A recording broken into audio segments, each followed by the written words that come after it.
Bismillahirrahmanirrahim. Assalamualaikum warahmatullahi wabarakatuh. Saya Doni Aldo Widiawan akan menjelaskan tugas besar 1 Pendidikan Anti Korupsi dan Etik UMB Forum 6. Nama saya Doni Aldo Widiawan dengan NIM 411 200 181. Yang pertama adalah konsep berpikir positif. Syekh Muhammad Mutali Al-Syarrawi mengatakan pikiran adalah alat ukur yang digunakan manusia untuk memilih sesuatu yang dinilai lebih baik dan lebih menjamin masa depan depan diri dan keluarganya. Dengan berpikir, kata James Allen, seorang bisa menentukan pilihannya berpikir yang diberi tambahan kata positif. Dapat diartikan bukan sekedar berpikir yang menggunakan akal, tetapi lebih memerankan perasaan. Salah satunya adalah prasangka. Selanjutnya, prinsip berpikir positif. Setiap manusia tidak bisa lepas dari permasalahan. Menghindar dari semua masalah yang datang hanya akan menyelamatkan diri itu sesaat. Untuk itu, bukan masalah yang perlu dihindari, namun bagaimana cara membuat prinsip atau pola pikir dalam menghadapi masalah tersebut. Dalam hal ini, ada beberapa prinsip berpikir positif yang perlu diketahui dalam menjalani hidup sehari-hari, yaitu yang pertama, mengubah pola pikir.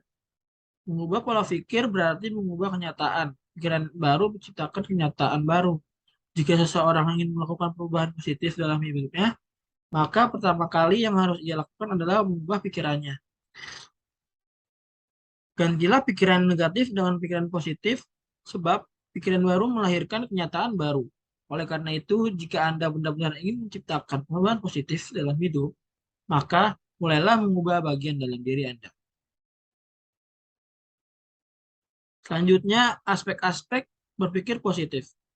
Yang pertama, harapan yang positif. Harapan yang positif yaitu melakukan sesuatu yang tentu dengan lebih memusatkan perhatian pada kesuksesan, optimisme, pemecahan masalah, dan menjauhkan diri dari perasaan takut akan kegagalan. Individu yang berpikir positif akan memiliki harapan-harapan positif yang akan mendorong perilakunya ke arah yang konstruktif. Harapan yang positif akan membantu individu untuk lebih efektif dalam melihat kesulitan dengan pandangan yang lebih luas serta memiliki semangat yang lebih besar dalam menghadapi kesulitan-kesulitannya semaksimal mungkin. Dengan demikian, hal ini dapat menjauhkan individu dari rasa pesimis, takut gagal, dan tidak berdaya. Dan yang kedua, optimisme.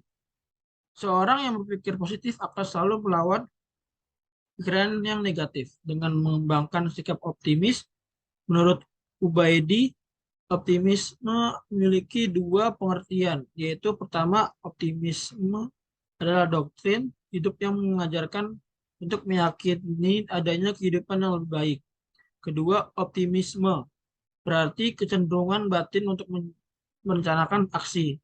Orang yang optimis memiliki kemampuan dalam menghadapi kenyataan hidup yang ekstrim, sehingga tangguh dalam menghadapi ujian hidup.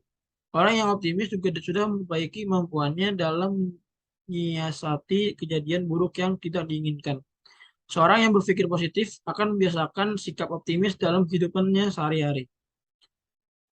Selanjutnya, ciri-ciri karakter berpikir positif. Individu yang cenderung berpikir positif dapat didedikasi melalui beberapa kriteria diantaranya.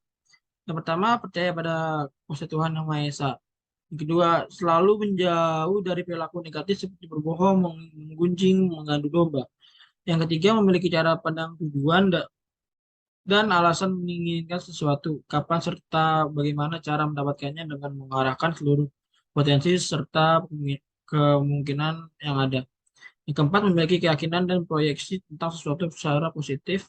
Yang kelima, selalu mencari jalan keluar dari berbagai masalah yang dihadapi. Yang keenam, belajar dari masalah dan kesulitan. Yang ketujuh, tidak membiarkan masalah atau kesulitan mempengaruhi hidupnya. Selanjutnya, komunikasi. Komunikasi adalah suatu proses ketika seseorang atau beberapa orang, kelompok, organisasi, dan masyarakat menciptakan dan menggunakan informasi agar terhubung dengan lingkungan dan orang lain. Komunikasi dapat berbentuk verbal dan non-verbal. Jenis-jenis komunikasi. Komunikasi berdasarkan cara penyampaiannya. Yang pertama, komunikasi lisan. Komunikasi lisan adalah jenis komunikasi pertama sekaligus menjadi jenis komunikasi yang paling sering kita lakukan setiap hari. Dalam hal ini, komunikasi yang dilakukan dengan rekan kantor, sahabat, atau orang asing yang hanya kita ketemui sekali. Entah itu komunikasi lisan dengan ngobrol langsung, berhadapan, atau lewat komunikasi seperti smartphone. Yang kedua, komunikasi tertulis. Di masa lalu, komunikasi tertulis hanya terbatas pada tulisan tangan dan dikirimkan dalam bentuk surat. Namun, seiring dengan perkembangan zaman, komunikasi tertulis ini juga bisa dilakukan dengan bantuan gadget atau gawai kita. Selanjutnya, komunikasi berdasarkan maksud dan tujuan. Yang pertama, pidato. Pidato adalah sebuah aktivitas yang mengharuskan seorang untuk berbicara di depan banyak orang. Berbeda dengan komunikasi yang dilakukan dengan dua arah. Pidato merupakan pembicaraan salah satu arah karena orang-orang yang menjadi lawannya hanya mendengarkan dan tidak ikut memberikan tanggapan. Yang kedua, saran atau kritikan.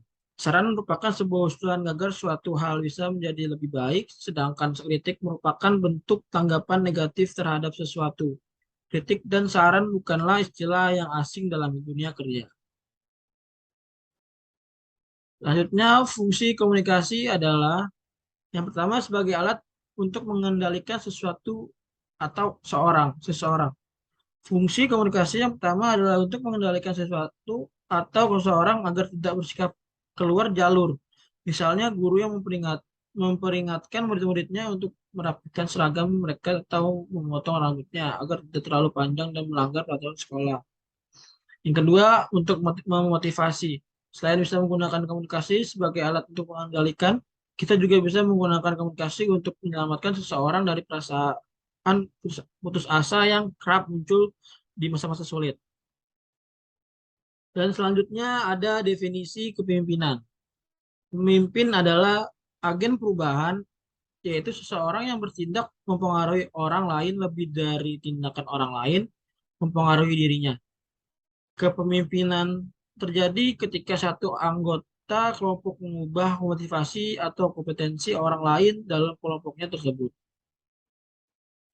Selanjutnya, kepemimpinan menjadi dua, yaitu kepemimpinan transformasional dan kepemimpinan transaksional.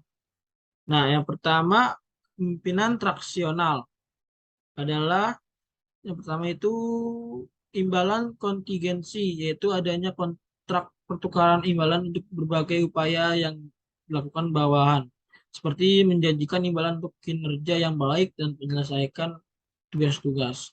Yang kedua, manajemen dengan pengecualian secara aktif atau active management by expectation, yaitu kecenderungan pemimpin untuk mengamati dan mencari berbagai penyimpangan dari standar dan prosedur, dan untuk mengambil tindakan koreksi untuk kelompok yang dipimpinnya. Yang ketiga, manajemen pengecualian secara pasif, pasif manajemen by expectation, yaitu kecenderungan dari pemimpin untuk turun tangan atau mengintervensi hanya ketika prosedur dan standar tidak terpenuhi.